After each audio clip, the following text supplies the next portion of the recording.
Michelle and Nathan, good afternoon. It's been quite incredible to witness as this tree slowly starts to come down. Crews have just broke for lunch, but throughout the morning, the chainsaw has been going, cutting through the upper limbs of this elm tree.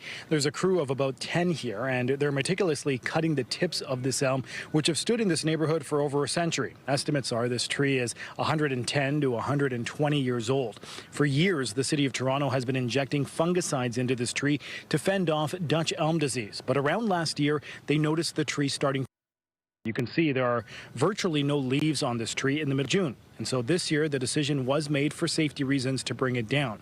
We spoke with Joel Harrison-Off. He's the one who's actually been injecting this elm for the last 10 years. He says tissue tests for disease were inconclusive, but disease can spread quickly within trees. And he talked about the process in bringing this iconic tree down. The strategy is going to be basically trying to take it tips down, getting things away from the hydro, trying to get access into the interior of the tree, and then most of the tips will be taken down today, and then we'll get into the larger stem wood tomorrow. And seeing it when it's healthy, and you're like, this is one of my favorite trees to see. When we started seeing it decline, it was like, yeah, it definitely hits you, and it's quite upsetting.